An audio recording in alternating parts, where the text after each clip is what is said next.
पुष्कराज रत्न कुणीही धारण करतं किंवा धारण करण्याचा सल्ला दिला जातो. लग्न जमत नाही, घाला पुष्कराज. अभ्यास होत नाही, घाला पुष्कराज. व्यवसायात अडथळे आले, घाला पुष्कराज. खरंच हे रत्न सर्वतः शुभ आहे का, की त्याचेही काही तोटे आहेत?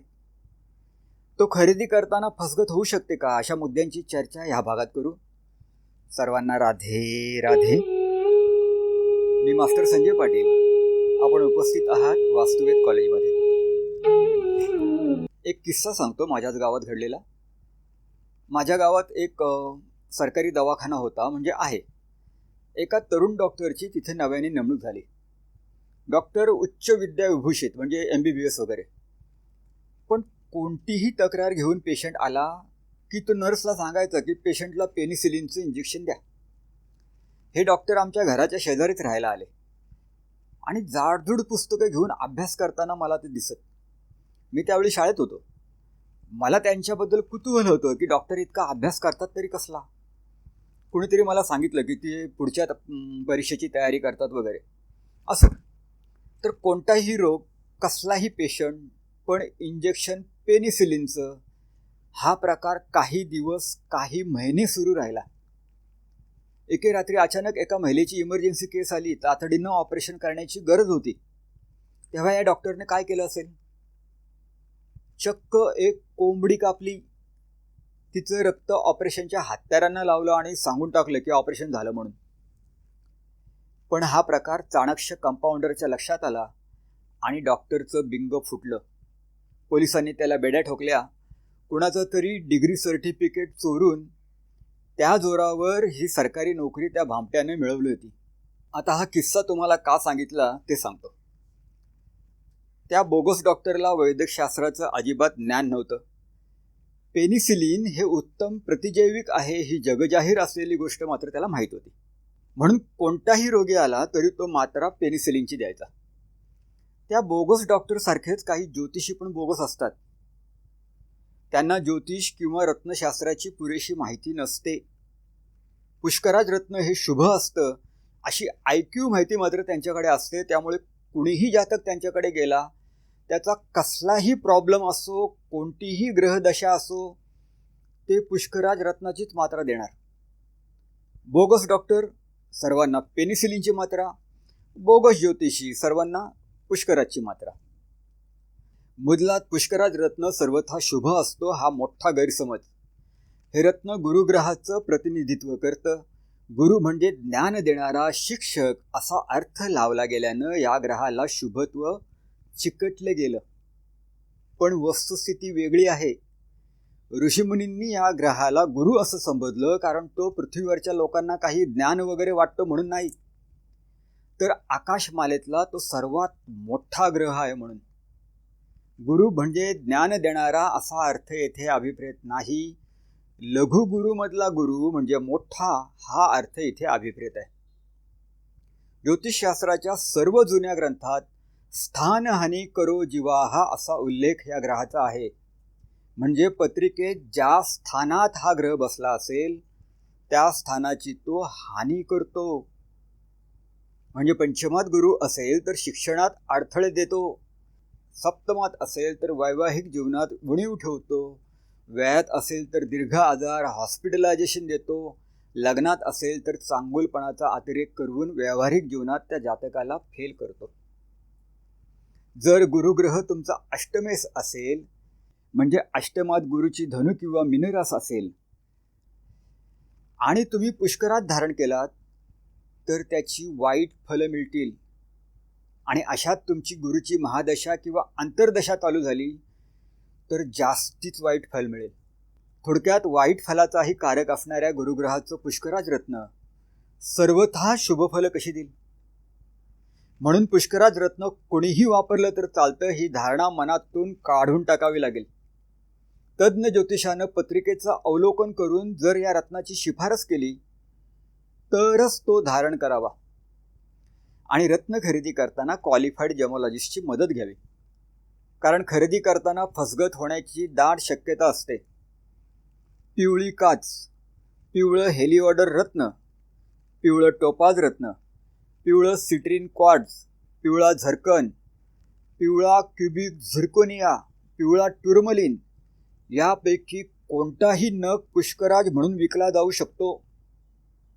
या सर्व नगांची किंमत आहे 50 पैशांपासून 10 रुपये कॅरेटपर्यंत आणि पुष्कराजची किंमत जाते हजारोंच्या घरात.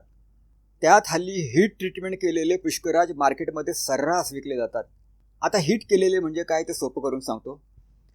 झाडावर नॅचरली पिकलेला आंबा आणि गन पावडरमध्ये पिकवलेला आंबा. झाडावर आंबा पिकायला काही महिने लागतात, पण गन पावडरमध्ये एका रात्रीत पिकतो. हा गन पावडरवाला आंबा आरोग्यासाठी घातक असतो, तुम्हाला ते माहिती आहे. हीट ट्रीटेड रत्नांचंही असंच असतं, ती शुभफलं देऊ शकत नाहीत. एका रत्नाचं क्रिस्टल पृथ्वीच्या पोटात परिपक्व व्हायला साधारण 20 लाख वर्षांचा कालावधी लागतो. मी इथे लाख हा शब्द वापरलाय, हजार नाही. मी शब्द जपून वापरतोय. हिऱ्याचं क्रिस्टल तयार होण्यासाठी तर करोडो वर्ष लागतात. समजा एखाद्या अपरिपक्व अवस्थेतला पुष्कराजचा क्रिस्टल मायनिंग करणाऱ्यांच्या हाती लागला, म्हणजे कच्ची कैरी हाती लागली. आता हा क्रिस्टल पृथ्वीच्या पोटात तसाच सोडला पिकण्यासाठी तर लाखो वर्षे घेणार आणि बाजारात विकायला गेलो तर किंमत अल्प मिळणार. थोडक्यात कैरीला मिळतो तसा भाव मिळणार. पण याच क्रिस्टलला आर्टिफिशियली हीट केलं हजारो डिग्री टेम्परेचरला तर काही दिवसात तो परिपक्व होतो आणि तो पिकलेल्या हापूसच्या भावात विकला जातो. बँकॉक सिंगापूरमध्ये हा शोध पहिल्यांदा लागला आणि लबाडांच्या हाती घबाड लागलं. रत्नांचं जग त्यामुळे ढवळून निघालं. अल्पमूली रत्न मौल्यवान भासावीत म्हणून ही एकच नाही तर अनेक लबाडी केल्या जातात. म्हणजे glass filling, colour filling, oil filling, laser cleaning, कितीतरी. क्वालिफाईड जेमॉलॉजिस्ट फक्त ते ओळखू शकतो. सर्वसामान्यांना या गोष्टी समजणार नाहीत. म्हणून रत्न खरेदी करताना जेमॉलॉजिस्टची मदत घ्यावी किंवा GII सारख्या नामांकित लॅबचे सर्टिफाईड असलेले रत्न खरेदी करावेत. कोणत्याही बारीक सारीक लॅबवर भरोसा टाकू नये. आता बऱ्याचशा ज्योतिषांकडून ग्राहकांची नकळत फसवणूक होते. कसं ते सांगतो. ज्योतिषी हे काही क्वालिफाईड जेमॉलॉजिस्ट नसतात. ते ज्या व्यापाऱ्यांकडून रत्न खरेदी करतात त्या व्यापाऱ्यांनाही माहीत असतं की या ज्योतिषाला रत्नाच्या खरेपणाबद्दल काही कळत नाही. आता जर तो व्यापारी भामटा असेल तर डुप्लिकेट रत्न तो ज्योतिषाला अस्सल म्हणून विकतो आणि ते रत्न अस्सल आहे अशाच समजुतीतून तो ज्योतिषी तुम्हाला विकतो. तो हे मुद्दाम करत नाही. तो स्वतःच फसवला गेलेला असतो आणि त्याला माहिती नसतो की तो फसवला गेलाय म्हणून. अज्ञानाची किंमत तो स्वतः मोजतो आणि तुम्हालाही मोजायला लावतो. आता जाता जाता एक किस्सा ऐकवतो. माझ्याकडे अनेक लोक रत्नाची पारख करून घेण्यासाठी येतात कारण मी क्वालिफाईड जेमॉलॉजिस्ट आहे. मुंबईच्या जेमॉलॉजिकल इन्स्टिट्यूट ऑफ इंडियाचा मी विद्यार्थी आहे. एकदा एक हिंदी भाषक महिला माझ्याकडे आली. एक नग माझ्या हाती ठेवला आणि मला विचारलं, मास्टर इस पुखराज का व्हॅल्युएशन क्या होगा जरा बताए. मी बघितलं आणि ताबडतोब सांगितलं 50 रुपया. त्या महिलेला शॉक बसला. थोडं सावरल्यानंतर ती म्हणाली की मी 1 लाखाला घेतलाय अमुक अमुक पेढीवरून. आता त्या पेढीचं नाव ऐकल्यानंतर शॉक बसण्याची पाळी माझी होती. कारण ती विश्वासार्ह पेढी आहे, मराठी माणसाची पेढी आहे आणि त्या पेढीतून खरेदी केली गेलेली किमान 2 डझन रत्न मी यापूर्वी तपासली होती आणि सर्वच्या सर्व रत्न जेन्युइन होती. भले त्यांची किंमत जास्त असेल, म्हणजे 10चा नग 20ला विकला गेला असेल, पण नग जेन्युइन होते आणि किंमत जास्त असणंही स्वाभाविक होतं. शेवटी इतकी मोठी फेडी, जागेचं भाडं, महागडं इंटेरियर, 5-25 कर्मचारी, जाहिरातबाजी आणि अनेक प्रकारचे खर्च मालकाच्या डोक्यावर असतात. त्यामुळे किंमत थोडी जास्त असणं स्वाभाविक असते. असं तर मला शॉक बसला. मी त्या महिलेला विचारलं की हे रत्न तुम्ही सोनाराकडं किंवा कारागिराकडं बनवायला दिलं होतं आणि नंतर मग ते परत घेऊन आलात मला दाखवायला, असं काही झालंय का. तेव्हा त्या महिलेनं झाला प्रकार सांगितला. तो असा की कुणी महाराज होते, त्यांचं मठ मंदिर वगैरेही होतं. ही महिला त्या महाराजांना मानत होती म्हणून पुष्कराज खरेदी केल्यानंतर ते दाखवायला त्यांच्याकडे गेली.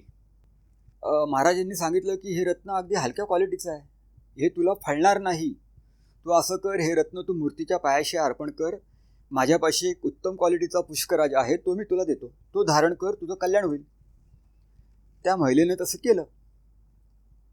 आता तिला असं वाटलं की महाराजांच्या मंदिरात मी 1,00,000चा पुष्कराज अर्पण केला आणि महाराजांनी मला जो पुष्कराज दिलाय तो नक्कीच 2 किंवा 3 लाखाचा तरी असणार.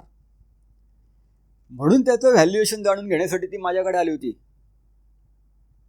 ॲक्च्युली तो पुष्कराज नव्हताच, तो सिट्रीन क्वार्ट्ज होता. पुढे त्या प्रकरणाचं काय झालं मला खरंच माहिती नाही.